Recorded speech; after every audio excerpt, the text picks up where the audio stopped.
O novo Código Eleitoral, que deverá ser votado nos próximos dias no Senado, está causando polêmica. Com mais de 900 artigos, esse projeto de lei complementar propõe, entre várias mudanças, a criminalização de supostas fake news durante o período eleitoral e as críticas ao sistema com penas que podem chegar a 7 anos de prisão. Esse foi o alerta do senador Eduardo Girão. Ele concedeu uma entrevista à TV Senado e criticou duramente esse texto, afirmando que a medida ameaça a liberdade de expressão e o direito de crítica. Ele afirmou fazer parte da democracia a crítica. Além disso, o senador também questionou quem seria o responsável por definir exatamente o que é fake news, o que é um comentário, afirmando que o projeto legitima a censura. Você, Cristiano Beraldo, alguns aspectos que envolvem o novo Código Eleitoral, eu pude acompanhar várias manifestações e críticas de parlamentares, também a quarentena proposta a pessoas de alguns cargos, principalmente militares, mas também essa penalização para quem compartilhar uma informação falsa. Comenta-se inclusive na possibilidade de prisão, né? Pois é, Canhato, a gente vê que a legislação eleitoral brasileira ela vai seguindo um rumo para inviabilizar o uso de redes sociais, para tirar a competitividade de candidatos que têm no voto de opinião a sua grande força eleitoral e vai privilegiando os velhos esquemas de sempre. Aqueles que são eleitos comprando voto, esses estão garantidos. Aqueles que desviaram dinheiro de emenda para fazer obras fictícias, para fazer obras que já prevêem pagamento de comissão, acerto com prefeito, acerto com vereador, que depois distribuem dinheiro e aí tem lá o curral eleitoral, empurra voto naquele candidato que é o padrinho do esquema, esse está garantido. Agora, quem quiser ser eleito com base nas opiniões que possui, esse está lascado. Porque você expressar uma opinião e depois alguém dizer, não, a tua opinião está errada, e querer classificar você, em razão da opinião emitida, como alguém que está propagando fake news. Você vai arrumar, além de não se eleger ou de se, caso seja eleito, perder o seu mandato, ainda vai arrumar tempo de cadeia. 7 anos de cadeia. Então, você falar no Brasil, você emitir opinião no Brasil, é um crime mais grave do que matar. Não à toa temos 40 mil homicídios no Brasil todos os anos, mas com uma diferença, Canhato. Esses 40 mil homicídios, eles, na sua vasta maioria, os assassinos saem ilesos. Agora, aquelas pessoas que têm um mínimo de repercussão, de relevância no debate público e que ousem emitir uma opinião que esteja em desacordo com o que o establishment acha que deve ser, que você deve falar, esses 100% são perseguidos, processados e condenados. Então, realmente, estão inviabilizando a política, estão fortalecendo os velhos esquemas eleitorais que deixaram o Brasil neste esgoto que a gente se encontra. Pois é, além dessas manifestações de Eduardo Girão, que é do Novo do Ceará, Rogério Marinho, que é o líder da oposição, também defendeu que essas mudanças poderiam ser consideradas, sem sombra de dúvida, censura. E aí tem uma aspas dele, uma fala de Rogério Marinho. Você está criminalizando a crítica, está restringindo o debate público e imputando penas às pessoas pela simples discordância, fechando aspas para o senador Rogério Marinho. Você, Dávila, as críticas feitas ao novo Código Eleitoral e até a possibilidade desse projeto ser considerado um arcabouço de censura, né? Canhato. O mais preocupante, Canhato, é como há várias tentativas de censura no país neste momento, partindo do Poder Executivo, agora do Senado Federal, no Código Eleitoral. e do Supremo Tribunal Federal com esse julgamento do artigo 19 do Marco Civil da Internet. Por todos os lados há um tiroteio para aumentar a censura no Brasil, o que mostra o desconforto das pessoas com a liberdade de opinião. É isso que as redes sociais mostram. Ali tem liberdade de opinião. E inserir isso no Código Eleitoral é um assinte para um país no qual a disputa, a briga por ideias, posturas, propostas, faz parte do jogo democrático e da eleição.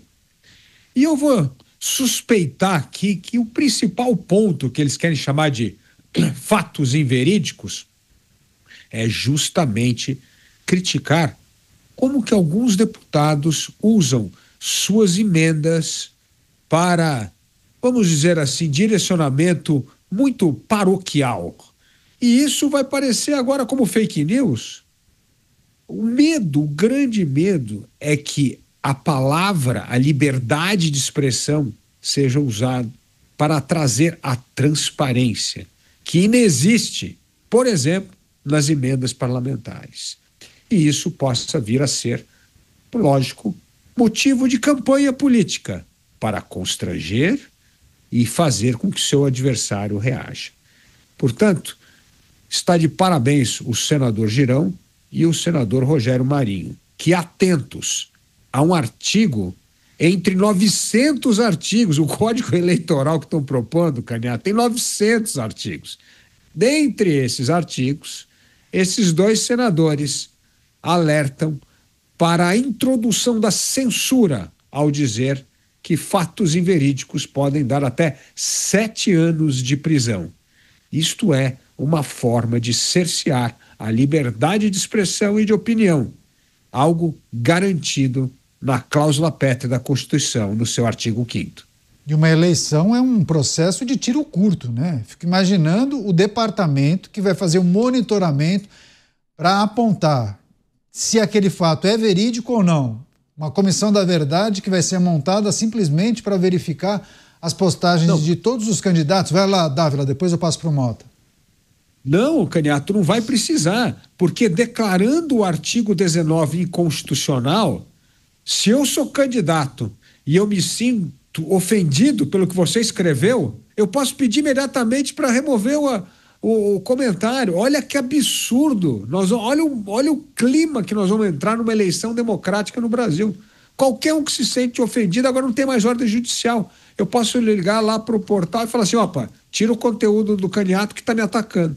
E ele vai ser obrigado a tirar. Não, sob pena muito interessante que você conecta o novo Código Eleitoral à decisão, ou pelo menos ao entendimento da Suprema Corte Brasileira em relação à mudança no artigo 19 do Marco Civil. Muito importante, inclusive, essa reflexão e essa conexão que você fez.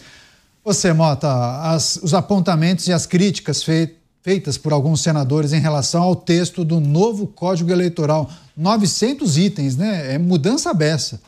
Mais uma lei que vai ser provavelmente votada sem que ninguém leia, né? Quem é o parlamentar que vai ler 900 itens e analisar um por um? Eu conheço talvez 4, 5 parlamentares que vão fazer isso. Eu acho que é um erro dizer que a liberdade de expressão vai acabar no Brasil com leis como essa do novo Código Eleitoral. É lógico que a liberdade de expressão não vai acabar. Ela vai continuar valendo, ela vai ser plena e irrestrita para algumas pessoas. Porque o segredo, a beleza dessas leis é a seletividade. Ou vocês acham que existe alguma chance de um determinado lado do espectro político ter os seus comentários, as suas manifestações censurados ou caracterizados como fake news? É óbvio que não. Se for preciso, a realidade vai ser mudada para se adequar à declaração desses políticos. É óbvio que a aplicação dessas leis vai ser absolutamente seletiva.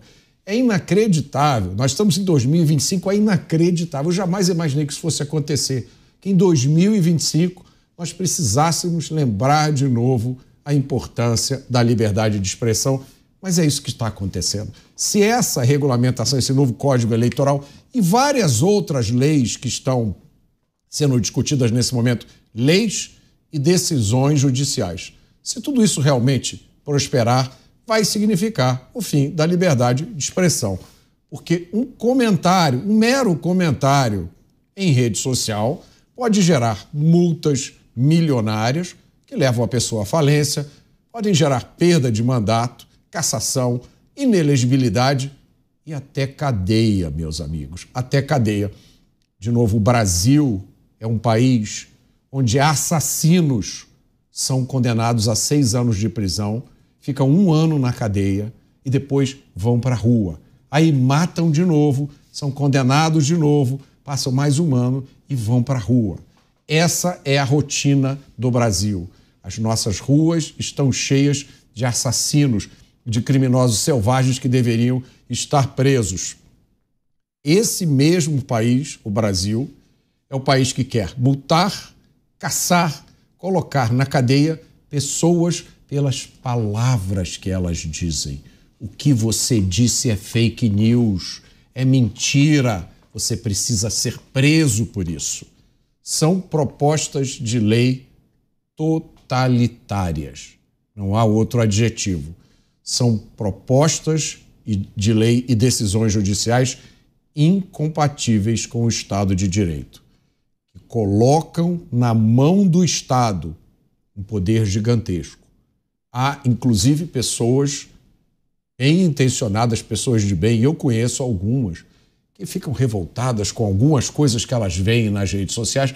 As redes sociais são como uma praça pública. Se você for para qualquer praça do país ou andar pelas ruas, conversar com as pessoas, você vai ver as pessoas dizendo besteira, você vai ver as pessoas mentindo, você vai ver as pessoas fofocando, dizendo coisas absurdas, nojentas, inaceitáveis. Esse é o preço da liberdade.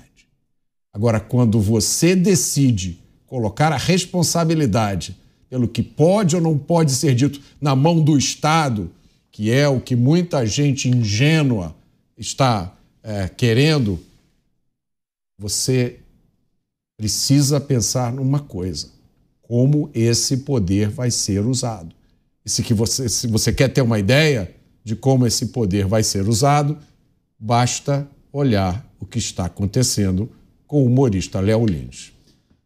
Agora, Beraldo, tem um outro aspecto que envolve a defesa de alguns parlamentares para tal quarentena para pessoas oriundas do serviço público. A oposição criticou, inclusive a quarentena previa um período de 4 anos sem atuar em determinada função para que o camarada saísse candidato a determinada função. E aí tem a justificativa do relator desse texto, Marcelo Castro. Eu vou abrir aspas para ele. São carreiras de Estado incompatíveis com a atividade política. Uma pessoa não pode ser juiz e político. Ele jamais vai julgar com isenção. Ele não pode ser promotor e político. Está proibido ser candidato? Não. Apenas tem que se afastar num tempo hábil para a campanha. Eu ainda me sensibilizei e diminuí a quarentena de 4 para 2 anos. Fecho aspas. Bom, se eu sigo o raciocínio do senador relator, então um apresentador de TV, um radialista de sucesso, também vai ter que se afastar por 4 anos? Poxa, é um exagero, né? Pois é, Caniato. E eu queria primeiro comentar a fala do Mota, porque, Mota, você está enganado. O mundo, antigamente, até a criação das redes sociais, o mundo era um domingo no parque, num dia de sol, todo mundo de mão dada. As pessoas iam num jogo de futebol, estavam no estádio. Quando o juiz cometia algum erro, gritavam lá da arquibancada: senhor juiz, por favor, preste atenção, acho que o senhor não viu. Quando o jogador chutava a bola para fora: ora, meu caro amigo, acho que você está precisando treinar mais um pouco para acertar o seu chute. Era assim que era o mundo. Aí veio esse inferno dessas redes sociais e as pessoas começaram a se agredir. Mota, é uma loucura como essas redes sociais transformaram o mundo. Então, é preciso que essa regulação seja aprovada, que tenhamos no Congresso Nacional, no Supremo Tribunal Federal, os verdadeiros guardiões da normalidade, porque o mundo normal é aquele mundo que ninguém se ofende, ninguém fofoca, ninguém xinga ninguém. Então, a gente se depara com este tipo de ação vindo do Congresso Nacional e também iniciativas do Supremo, e parece que o mundo era assim, era uma loucura o que está acontecendo, a forma como eles tratam as redes sociais, com uma mudança fundamental, Caniato, que é a responsabilização das redes sociais, agora encaminhando aí para uma decisão final do Supremo Tribunal Federal, em relação aos conteúdos publicados pelos usuários. Ou seja, quando a Educafro quiser entrar com a sua ação pedindo 100, 200, 500 milhões de reais de danos morais coletivos,